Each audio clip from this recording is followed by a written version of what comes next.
Okay, so trying some new recording settings, so I wonder how this will work. Okay. Oh yeah, unfortunately I took a nap today. I don't know, I was really sleepy and I had a headache. Whenever I get headaches, I always get very concerned. Just like, why am I having a headache? Is there a serious reason for it, or is it just I need more sleep?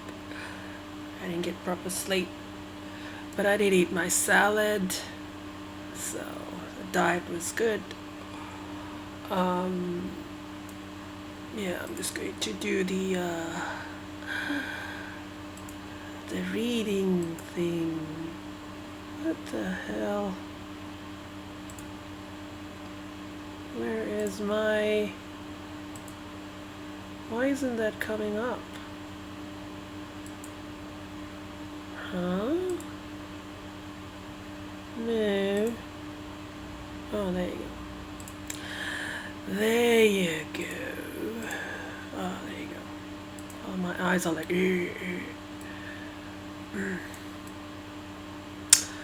I have to say, I am my own worst enemy.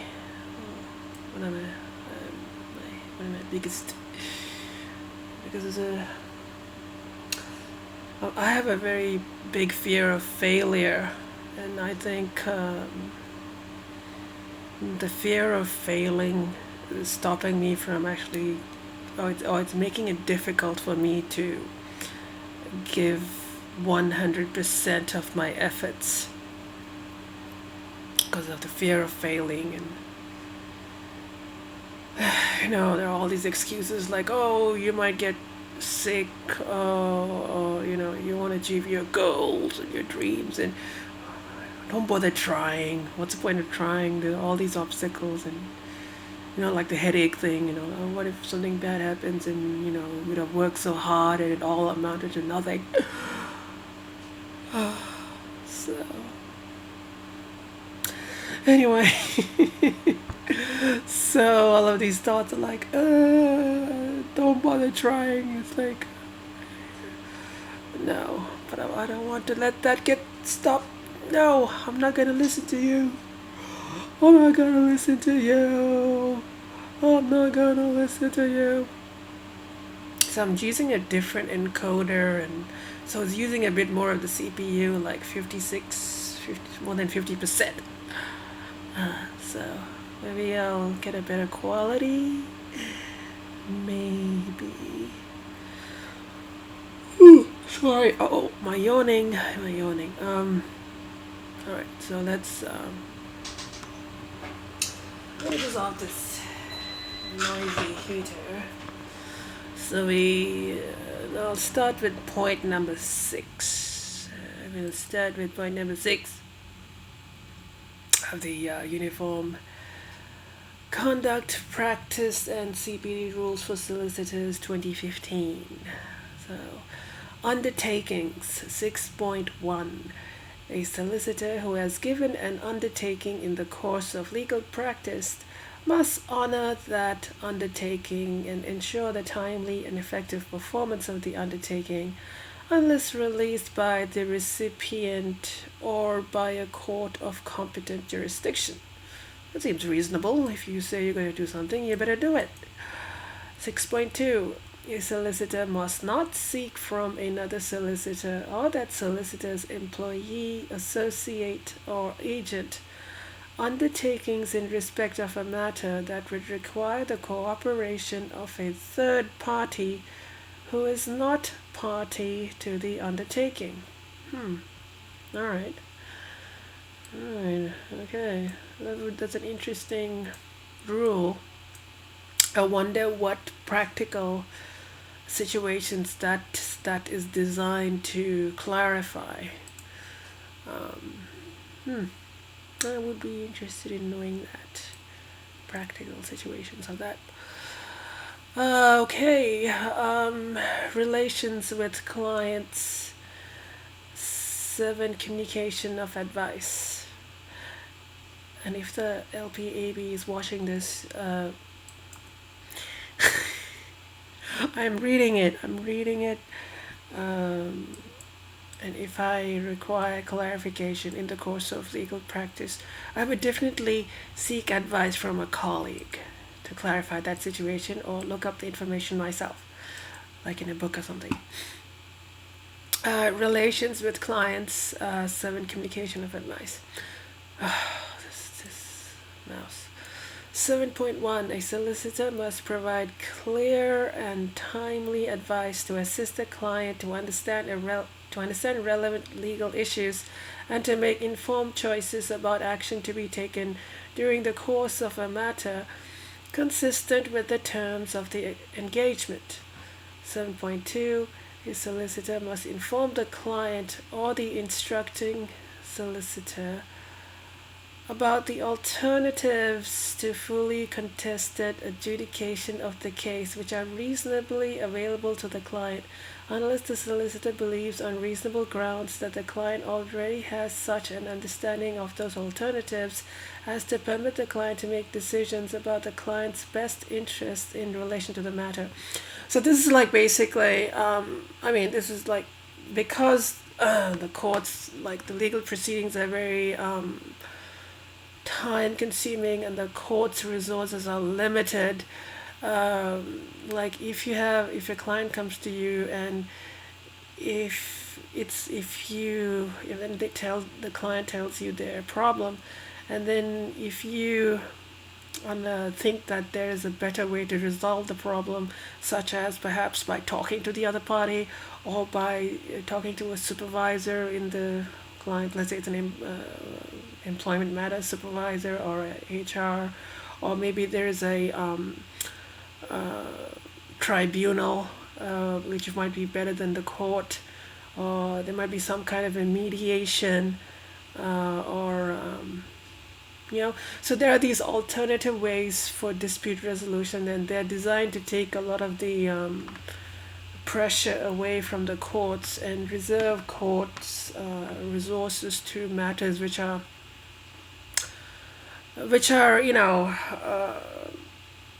not capable of being resolved by these alternative means.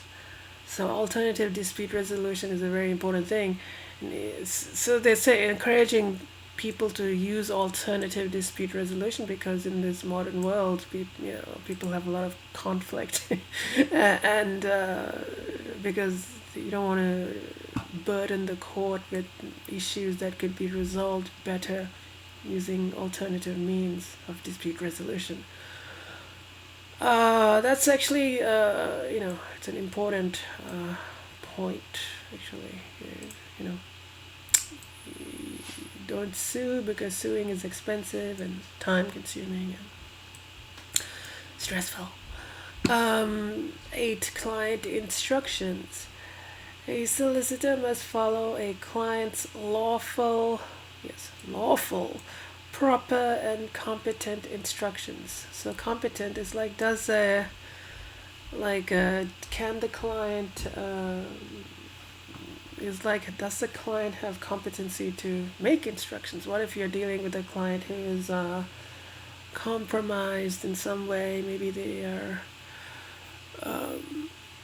maybe their intellectual faculties are compromised, or maybe, so that's an issue.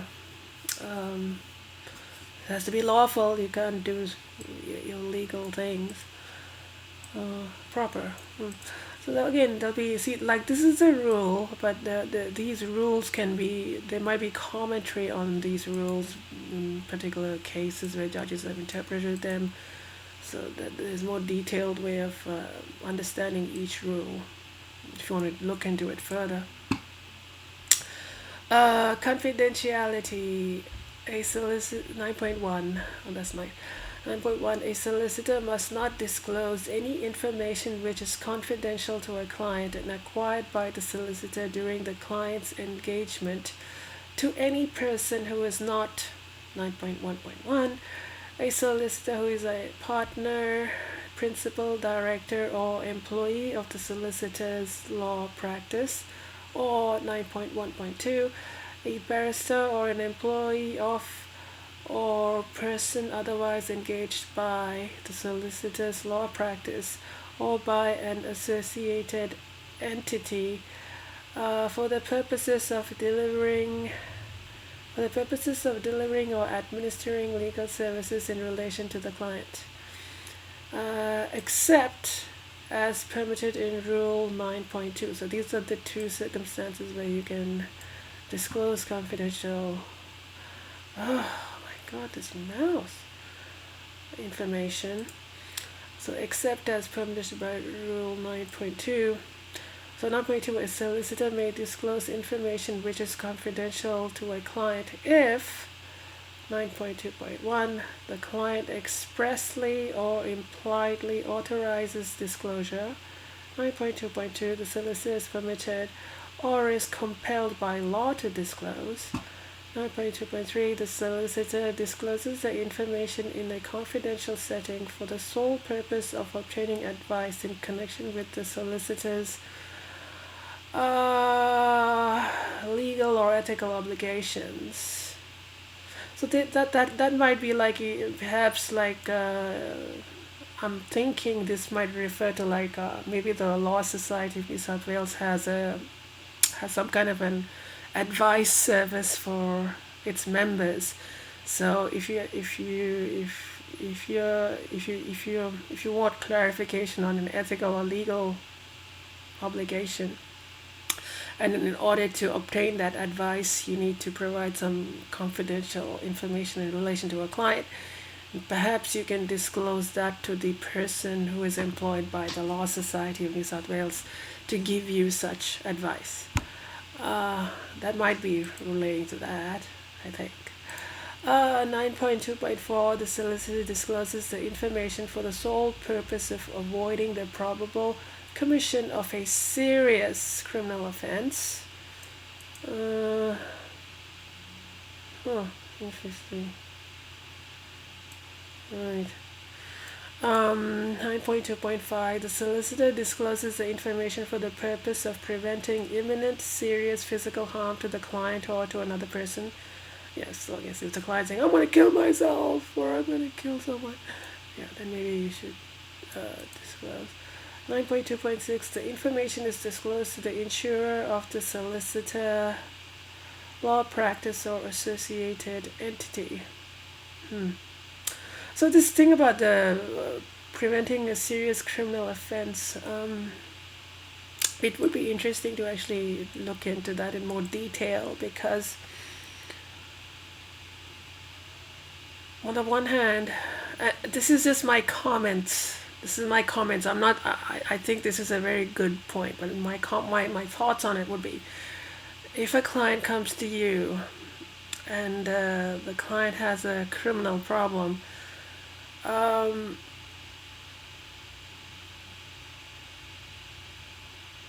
look at the way they put it. For the sole purpose of avoiding the probable commission of a serious criminal offense.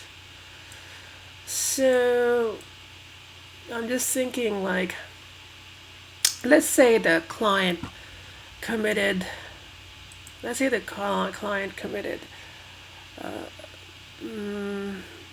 theft. Okay. And the client comes to you and they want legal advice. They say, yes, I committed this crime.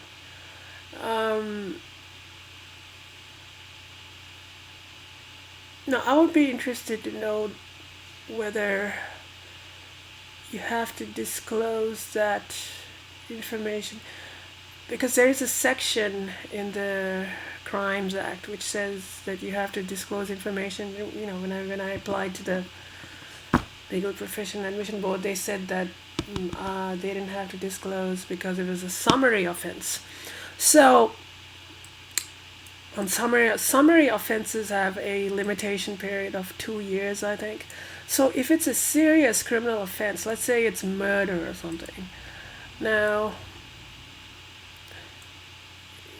there is that, I'm not a criminal lawyer, but there is that thing of like accessory after the fact So maybe if a client says they murdered someone, maybe you have to disclose that information.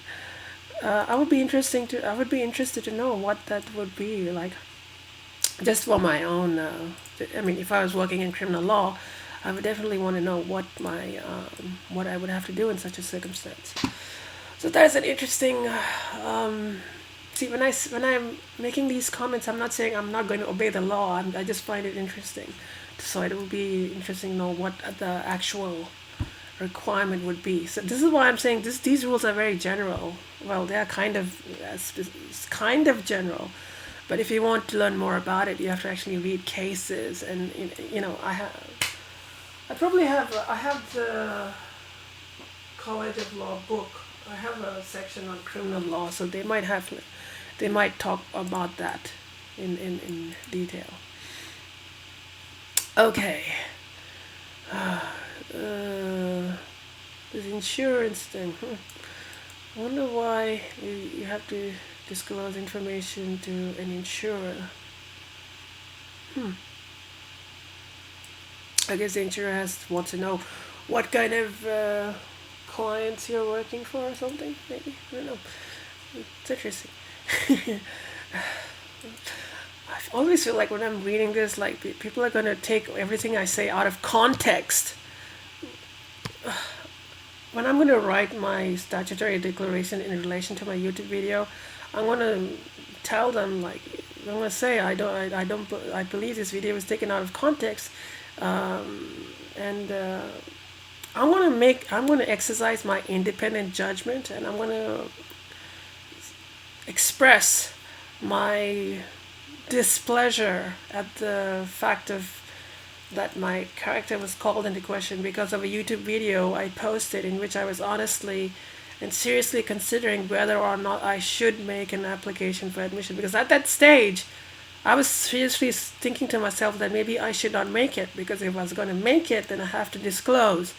So I'm very unhappy with the fact that that video was taken as evidence against my character. I think that was a bad decision. I will try and word it in a way that's respectful, but I want to express my displeasure, because I don't think that was a very good decision to take that video and use it as evidence against my character. Just no. Yes, it's a public video, but I use videos, my YouTube videos, therapy and all kinds of reasons. Anyway, but it's interesting. Again, the word interesting. Let me see how many more minutes I have left. 18 minutes. How big is this file? This might be a big file. So number 10, conflicts concerning former clients. 10.1, a solicitor and law practice must avoid conflicts between the duties owed to current and former clients, except as permitted by Rule 10.2. I think, so if you acted for a client in the past, and then now a client comes to you who has a problem with that client, then there's a conflict of duty, which in that case you shouldn't act for the new client, you shouldn't act for the current client. 10.2, a solicitor or law practice who or which is in possession of information which is confidential to a former client, where that information might reasonably be concluded to be material to the matter of another client and detrimental to the interests of the former client if disclosed, must not act for the current client in that matter unless so this is what I was talking about unless 10.2.1, the former client has given informed written consent to the solicitor or law practice so acting, or 10.2.2, an effective information barrier has been established. But even then, it's still not wise to act in these matters. It's still kind of dicey. unless you are so desperate to act for the let's say the new client is like a oh, so they are a big client, we don't want to lose their work. And in that case, you have to either seek the permission of the former client if you can reasonably conclude that confidential material in your possession can be detrimental to the interests of the former client, or an effective information barrier. There's a thing about Chinese walls or something. We learn about, but it's better not. My view is, it's always my comment, is that it's better not to act, just to be on the safe side, because you don't know how these matters may evolve, and then suddenly, holy shit, I got info. You know, you don't want to go be halfway through work and then finally find out that you have confidential information that's going to be in conflict, be detrimental to the interests of a former client, and then you have to stop working for that current client, and then it's all just bad. It seems better to not act if there is such a problem, if you possess confidential information of a previous client. Oh my god, this is very big. Okay, one page. 11. Conflict of duties concerning current clients. 11.1. A solicitor and a law practice must avoid conflicts between the duties owed to two or more current clients, except where permitted by this rule. I did do a little bit of voice practice, about 3 minutes, just a very little, just to help myself doing it every day. So it does help, it does help. Because sometimes I feel my vocal cords are very dry, and it's like to smooth things out. 11.2. If a solicitor or a law practice seeks to act for two or more clients in the same or related matters where the client's interests are adverse and there is a potential conflict of the duties to act in the best interests of each client, the solicitor or law practice must not act except where permitted by Rules 11.3. Okay. That seems like a reasonable rule. The exception is 11.3. Where a solicitor or law practice seeks to act in the circumstances specified in Rule 11.2, the solicitor or law practice may, subject always to each solicitor discharging their duty to act in the best interests of their client, only act if each client, 1.3.1, is aware that the solicitor or law practice is also acting for another client, and 11.3.2 has given informed consent to the solicitor or law practice so acting. So you got to get the informed consent. You should let them know that yes, we're acting for these other clients who are in the same matter, in the same or related matters where the client's interests are adverse. Again, these rules, the better way to understand them is to have practical examples, because then it really flushes things out. Then again, you might come across in practice, you may come across situations which are like kind of unique, like, holy, what do we do here? So, yeah, that's where these new cases are decided and the law is refined or evolves. 11.4. In addition to the requirements of Rule 11.3, where a solicitor or law practice is in possession of information which is confidential to a client, the first client, which might reasonably be concluded to be material to another client's current matter and detrimental to the interests of the first client if disclosed, there is a conflict of duties, and the solicitor and the solicitor's law practice must not act for the other client except as follows. Okay. 11.4.1. A solicitor may act where there is a conflict of duties arising from the possession of confidential information, where each client has given informed consent to the solicitor, where each client has given informed consent to the solicitor acting for another client, and 1.4.2, a law practice and the solicitor's consent may act where there is a conflict of duties arising from the possession of confidential information, where an effective information barrier has been established. So again, let's say you have a big law practice, and let's say one solicitor is acting for client A, and another solicitor is acting for client B, and client A and client B, they are so one client, client A, the solicitor for client A possesses confidential information, which, if disclosed to to client B, might be detrimental to the interests of client A.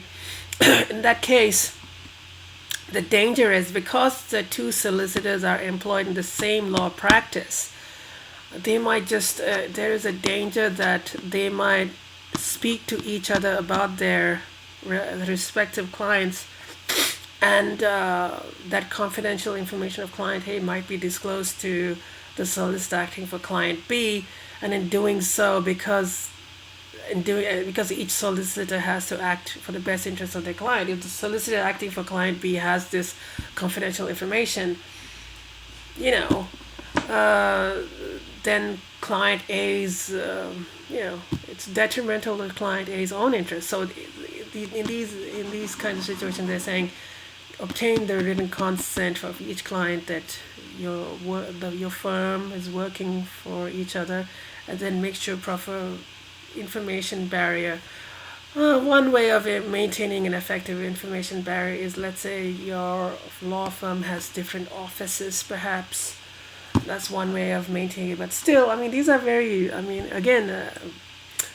these are very risky situations, because there's always the risk that, I guess this is for really big law firms, who have big clients and they don't want to lose work or whatever.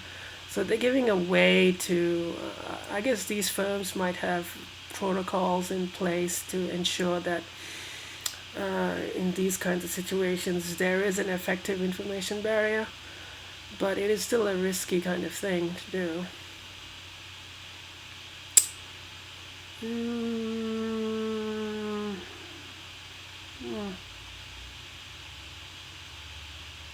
See, this is more general. You see, there is like 11.2, where the client's interests are adverse and there's a potential conflict of interest, conflict of the duties to act in the best interest. Whereas if you look at 11.4, it's much more specific. It relates to confidential information, whereas 11.2 relates to conflict of duties to act in the best interest of each client. Oh my god, my mouse. Okay, 11.5. If a solicitor or a law practice acts for more than one client in a matter, and during the course of the conduct of that matter an actual conflict arises between the duties owed to two or more of those clients, the solicitor or law practice may only continue to act for one of the clients or a group of clients, between whom there is no conflict, provided the duty of confidentiality to other clients is not put at risk and the parties have given informed consent. An actual conflict. So they're talking about an actual conflict between the duties owed to two or more clients. In that case, the solicitor law practice may only continue to act for one of the clients or a group of clients between whom there is no conflict. So the client. So that means you have to inform the client who is going to be adversely affected. So you have to choose basically which client you're going to keep, or which group of clients you're going to keep, and which client or group of clients you have to let go. That's what it seems like. Provided the duty of confidentiality to other clients is not put at risk and the parties have given informed uh,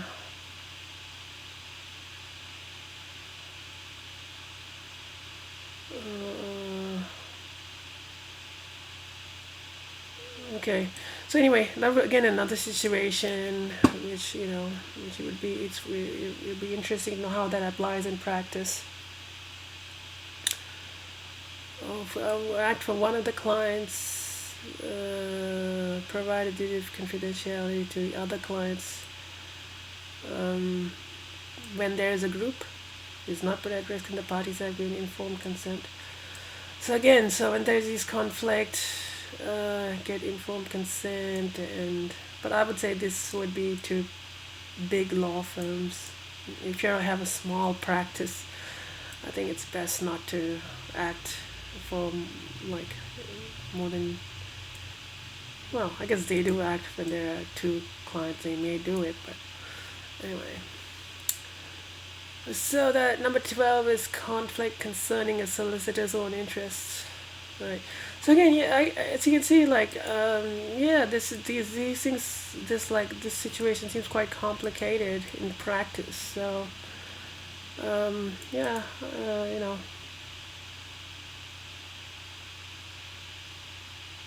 So yeah, the best way to learn these things is to actually read more examples or cases, or actually, when you actually do the work, you will come across situations like this.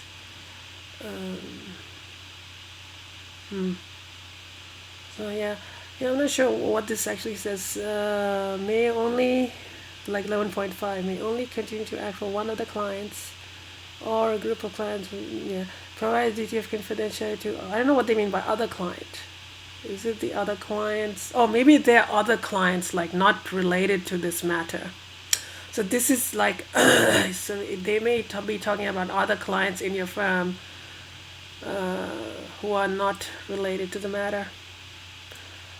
Well, other clients, or are they talking about other clients related in the same matter? Anyway, just want some clarification on that. And if you want clarification, it's better to ask a colleague or a senior solicitor, or maybe contact the Law Society's help advice. Yeah, that's the good thing to do. Yeah. I hope this does not put my understanding of the legal rules in jeopardy. Yes, yes. That's one. Does this put now, because I raised the question, like I don't know what that exactly means. Now is the law, is the legal profession admission board going to see my video and say, "Huh, look, she doesn't know it." So there you go. Therefore, you cannot be admitted. Don't. That's not. No, I read it. If I wanted clarification, I would go speak to someone about it, or I will call the helpline, or I will look up more information. I'm aware that this rule exists, but if I came upon a situation, I would get more clarification, right? Come on. I mean, these things are serious. I take it seriously. So this is a liability of making videos, is because people can see your videos and they can make all these. Anyway,